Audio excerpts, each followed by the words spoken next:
Bienvenidos al único canal en español dedicado exclusivamente a la dinastía y época Tudor. Con este video retomo el personaje histórico de María Tudor, reina consorte de Francia y hermana menor de Enrique VIII. Pero esta vez les hablaré más sobre muchos de los lugares que ella visitó o vivió durante su vida como reina primero y luego como duquesa de Suffolk. Espero que les guste.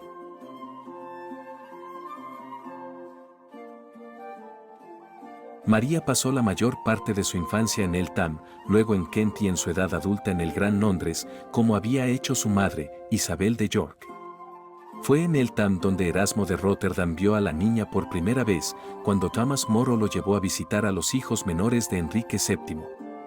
María tenía solo 3 años, pero él notó su hermoso cabello dorado mientras jugaba junto al príncipe Enrique.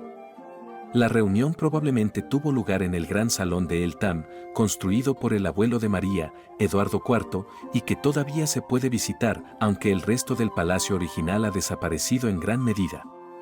Sin embargo, todavía vale la pena visitarla por la magnífica casa de los años 30 construida allí por la familia Astor y los encantadores jardines.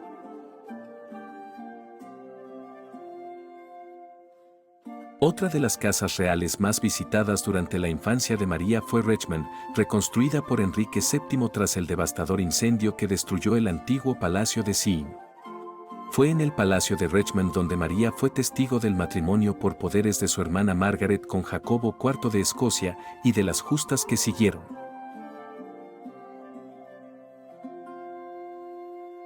Después de la muerte de su madre, en febrero de 1503, María, de 7 años, pasó algún tiempo en la casa de su abuela, Lady Margaret Beaufort, condesa de Richmond y Derby.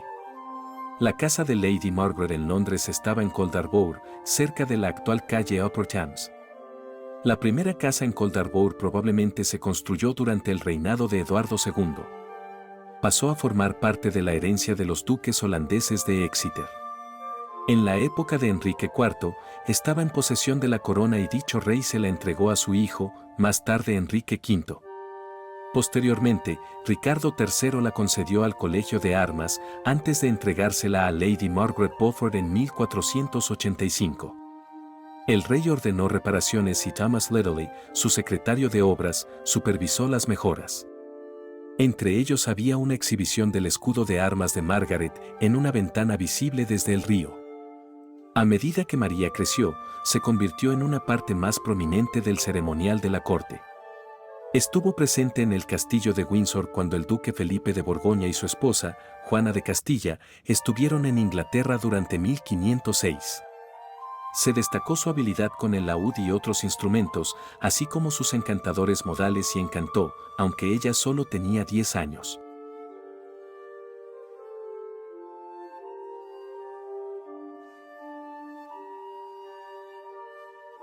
Parte de la razón por la que Enrique deseaba que Felipe viera a María era su plan para que ella se casara con el hijo de Felipe y Juana, Carlos, archiduque de Austria y príncipe de Castilla. Cuanto más tiempo pudiera pasar Felipe con ella, más probable era que encontrara en ella una perspectiva atractiva como nuera, especialmente con el dinero que Enrique VII podía proporcionar al siempre arruinado padre de Felipe, el emperador Maximiliano. María y su hermano mayor, el príncipe Enrique, acompañaron a Felipe en una visita a Lady Margaret, no en Coldarbour en ese momento, sino en Croydon. El Palacio de Croydon era una de las casas del arzobispo de Canterbury, utilizada para hacer una pausa en su viaje de camino desde Canterbury a su casa en Londres en Lambeth. El sitio se mencionó por primera vez en el año 871 después de Cristo, como un terreno cerca del río Wandle, comprado por la sede de Canterbury. Permanecería en posesión de la iglesia durante más de 900 años. Los edificios que María habría conocido databan en gran parte del siglo XIV. El gran salón probablemente fue construido en la década de 1390 por el arzobispo Courtenay y renovado unos 50 años más tarde por el arzobispo Stafford. Aún se conservan parte del gran salón y el porche. El extremo este se derrumbó en el siglo XVIII, pero el púlpito del extremo oeste permanece, con las armas heráldicas de Enrique VI. Hay otra sala grande, quizás un solar, o posiblemente la cámara de audiencias del arzobispo Arundel, con un mirador posterior, del período Tudor. También se conserva la capilla, probablemente construida por el arzobispo Bourchier, quien había casado a los padres de María. Las mejoras del arzobispo John Morton se enfrentan al ladrillo rojo de moda de principios del siglo XVI. Los restos del ruinoso palacio fueron vendidos por la iglesia en 1780 y se convirtieron en una fábrica de percal y más tarde en una escuela que sigue floreciendo. El acceso público está disponible a través de tours reservados.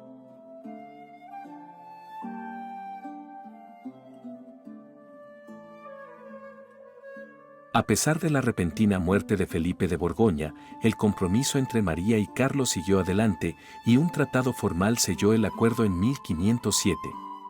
Para celebrarlo, el príncipe Enrique organizó justas en su casa de Kennington, que María presidió como la primera figura de la ocasión. Kennington estaba ubicado en la orilla sur del Támesis, en el distrito de Santa María, en Lambeth. Eduardo III concedió la mansión a su hijo mayor, Eduardo el Príncipe Negro.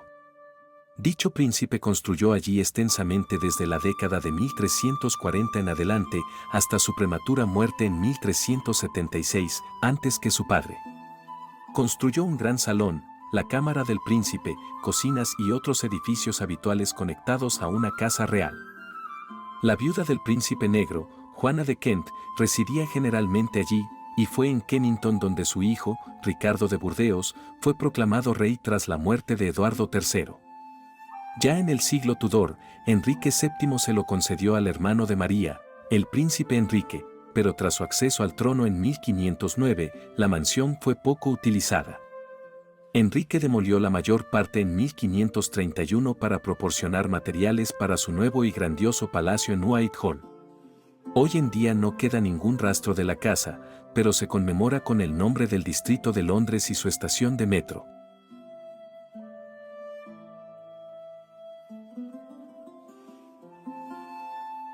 El compromiso de María con Carlos continuó durante algunos años. Se celebró un matrimonio por poderes y en el país y en el extranjero se la conocía como princesa de Castilla.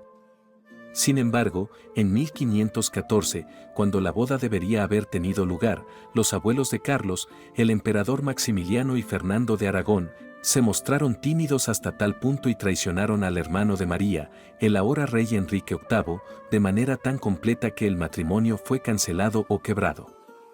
En Wanstead, en Essex, María repudió públicamente los votos matrimoniales por poder que había hecho y se declaró libre de casarse en cualquier otro lugar. Wanstead era un pabellón de caza en el bosque de Epping, al este y norte de Londres, que fue muy favorecido por Enrique VII, que lo adquirió en 1499 y más tarde por Enrique VIII. Hay numerosos registros de partidas de caza de la corte allí durante ambos reinados. En 1511, el cargo de guardián del parque en Wanstead fue concedido al amigo de Enrique VIII, Charles Brandon, quien más tarde fue marido de María. Sir Richard Rich fue el siguiente guardián del parque y Eduardo VI le concedió toda la mansión. Luego fue vendida a Robert Dudley, conde de Leicester, quien pasó gran parte de su tiempo allí, junto con su segunda esposa, Gladys Knowles. Años después, la reina Isabel I aprovechó las deudas de Leicester con la corona como una oportunidad para recuperar Wanstead, pero se lo concedió a su vez al hijo de Lettice, Robert Devereux, conde de Essex. Pero este conde murió en el cadalso en 1601 y Wanstead volvió a la corona. Posteriormente, fue propiedad a su vez de George Villiers, duque de Buckingham y favorito de Jacobo I, Sir Henry Mildmay y otro Jacobo, duque de York, más tarde rey Jacobo II. La casa fue derribada a principios del siglo XVIII y reemplazada por Wanstead Hall, que a su vez fue demolida en 1825. El sitio ahora se encuentra dentro de Wanstead Park y permanece una estructura del siglo XVIII.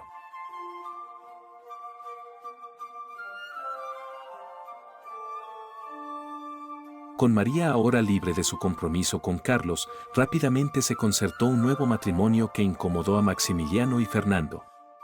Enrique prometió a su hermana a Luis XII de Francia, viudo, enfermizo y de 52 años. El matrimonio se concertó antes de finales de agosto y, a finales de septiembre, María, ahora reina de Francia, salvo la ceremonia final, viajó con su hermano y la corte inglesa al castillo de Dover para embarcarse hacia Francia. El castillo de Dover era una de las fortalezas más formidables de toda Inglaterra. Originalmente una fortificación romana, luego una catedral paleocristiana, el sitio fue fortificado por Guillermo el Conquistador. 100 años después, Enrique II construyó la poderosa fortaleza que todavía se puede ver hoy, cuidada por English Heritage. Para Enrique VIII, Dover fue clave para sus defensas estratégicas a lo largo de la costa inglesa cuando, después de la muerte de María, la ruptura con Roma hizo que Inglaterra fuera más vulnerable a los ataques. El castillo siguió teniendo importancia militar. Fue en Dover donde se planeó la evacuación de Dunkerque durante la Segunda Guerra Mundial. Las últimas baterías de armas se retiraron en la década de 1950. María quedó atrapada en Dover por el mal tiempo, y finalmente zarpó poco después del amanecer del 2 de octubre de 1514. En el último minuto, mientras se despedía de su hermano, lo obligó a confirmar su promesa de que, si Luis de Francia muriera, se le permitiría elegir su segundo marido. Parece haber sido un secreto a voces que María estaba apegada al amigo de Enrique, Charles Brandon, ahora duque de Suffolk, pero es discutible si Enrique pensaba que ella pensaba seriamente casarse con él, si podía.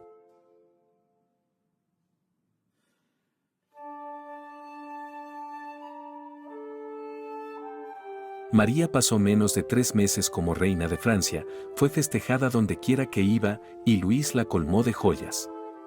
Cumplió con su deber ante la admiración de todos los que la vieron, pero, tan pronto como enviudó, decidió salirse con la suya en cuanto a volver a casarse.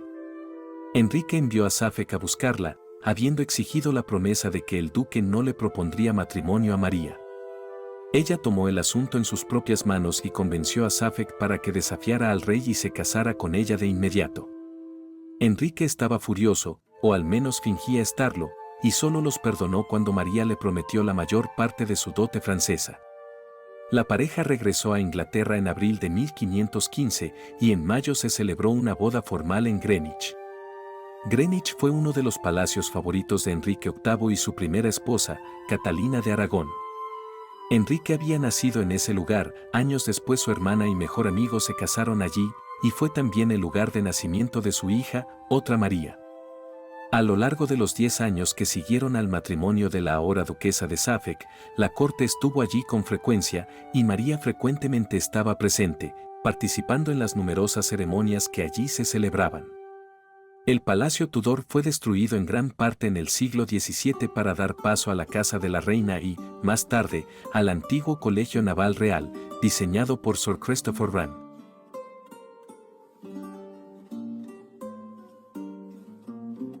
Además de visitar la corte, María y Suffolk tenían casas de campo.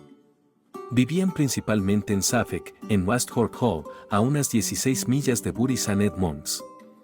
Aquí María vivió en algún estado como reina viuda de Francia.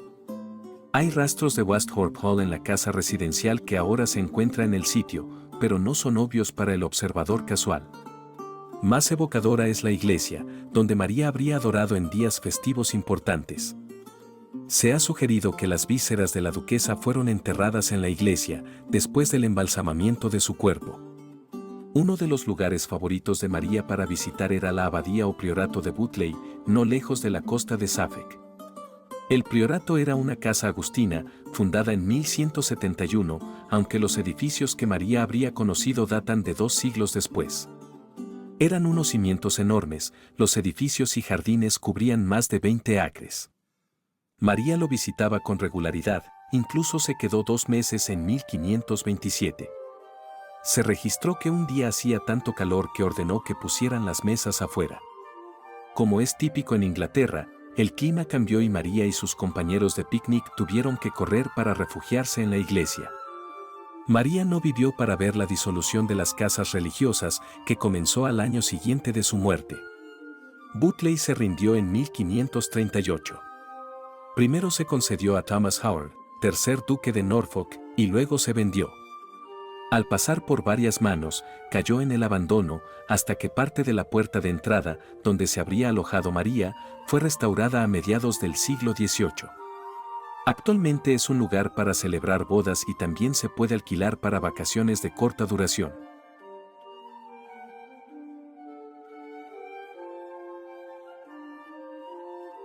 Como todos los cortesanos que podían permitírselo, María y Suffolk también tenían una casa en la ciudad. Como era habitual, el nombre de la casa fue cambiando a medida que la propiedad cambiaba de manos, y cuando María la habitó, se la conocía como Suffolk Place. Ocupaba un gran terreno cerca de lo que hoy es Borough High Street, en el lado sur del Támesis. Se conmemora en el moderno desarrollo residencial de clase alta llamado Brandon House. No debe confundirse con la posterior Suffolk House que se encontraba al final de Strand, más tarde llamada Northumberland House. A partir de la información que se puede extraer del boceto de Wingaerde, que data de unos 30 años después de la muerte de María, Suffolk Place fue construido en el típico estilo Tudor de ladrillo rojo, con torreones, bastante parecidos a la torre del reloj de Hampton Court. Si bien generalmente se piensa que María y Suffolk construyeron la propiedad, su familia había tenido una casa razonablemente grande en el lugar desde al menos 1465, cuando Sir John Howard, más tarde primer duque de Norfolk, visitó allí a Sir William Brandon. Tras la muerte de la viuda de Sir William, Elizabeth, de soltera Wingfield, en 1497, pasó a su hijo, Sir Thomas Brandon. Al no tener hijos propios, le dejó un interés vitalicio a Jane, Lady Guildford, y a su sobrino, Charles Brandon, el marido de María, para que lo heredara tras la muerte de Lady Guildford. Esta fue la misma Lady Guildford que acompañó a María a Francia, aunque es un misterio por qué Sir Thomas dejó su casa, ya que no existe una relación familiar obvia. Suffolk llegó a un acuerdo con Lady Guildford para tomar posesión tras la muerte de Sir Thomas, pagándole a cambio 47 libras esterlinas, 6 chelines y 8 peniques al año. Él y María entretuvieron al emperador Carlos V allí en 1522, antes de que el grupo real fuera a cazar al cercano Parque Southwark. Posteriormente, la propiedad se intercambió con algunas de las tierras de Enrique VIII en Cannon Row, en el lado norte del río. Durante un periodo en la década de 1540, hubo una casa de moneda real en parte de la propiedad y los jardines estaban bien mantenidos, con 3000 rosas rojas y 1000 rosas de damasco plantadas. En agosto de 1555, la sobrina de María, ahora reina María I, que había visitado a menudo a su tía y a sus primos en Suffolk Place en la década de 1520, pasó la noche con su marido, el rey Felipe, después de ver al canciller, el obispo Stephen Gardner, cerca de allí. Poco después, la reina María cedió la propiedad a la sede de York, en compensación por la pérdida de York Place, reconstruido como palacio de Whitehall. La casa fue demolida a principios de la década de 1560, poco después de que se hiciera el boceto de Wingaerde.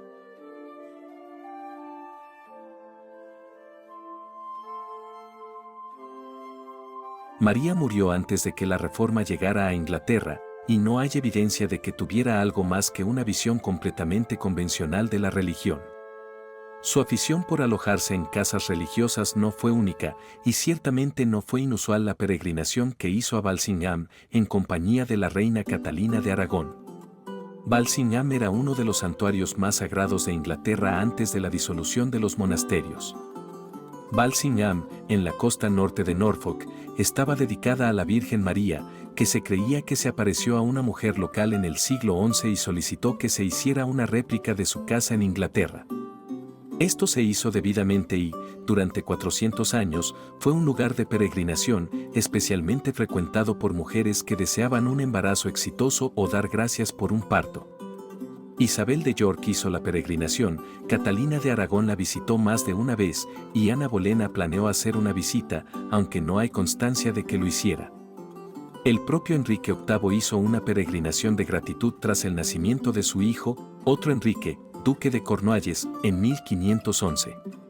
Aunque este niño vivió muy poco tiempo. El santuario fue destruido en 1538, pero recreado en 1938. Primero se construyó un lugar de culto anglicano y luego uno católico romano. Es importante para las reuniones ecuménicas entre las iglesias.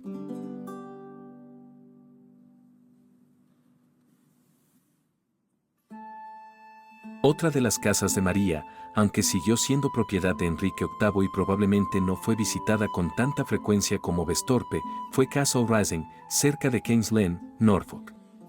Aunque no es de fácil acceso, vale la pena visitar Castle Rising. Es un torreón normando notablemente bien conservado, bajo el cuidado de English Heritage, construido por primera vez a finales de la década de 1130 por William de Albini o de Aubigny, un caballero normando que se casó con Adelisa de Lovaina, viuda de Enrique I y madrastra de la emperatriz Maud. A William de Aubigny se le concedió el condado de Arundel y sus descendientes permanecieron en Castle Rising hasta que fue vendido a Isabela de Francia, esposa de Eduardo II. Tras su jubilación después de que su hijo la derrocara a ella y a su amante, Roger Mortimer, Isabela vivió en Castle Rising hasta su muerte, cuando la propiedad pasó a la corona. Fue vendido por Enrique VIII a Thomas Howard, duque de Norfolk, cuyo descendiente lejano, a través de hijas, más que de hijos, hoy día Lord Howard de Rising, lo administra para English Heritage.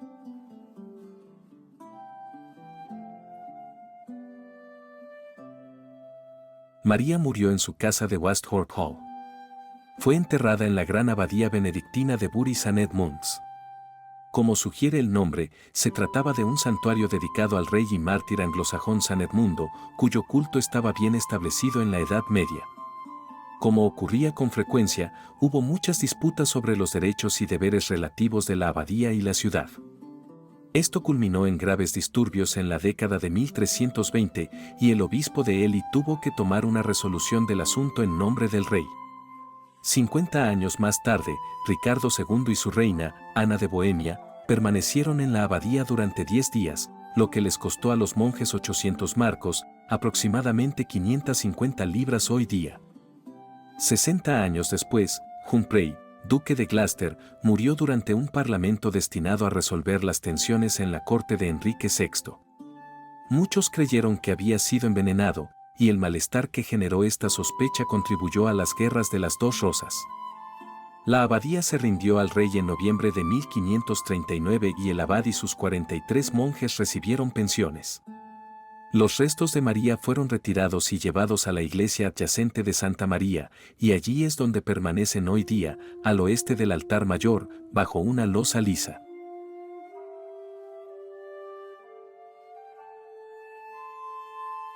Y bueno amigos, aquí termina este video sobre los lugares más importantes en la vida de María Tudor, reina consorte de Francia y duquesa de Suffolk, la hermana menor de Enrique VIII. Espero que les haya gustado, y desde ya les agradezco sus comentarios.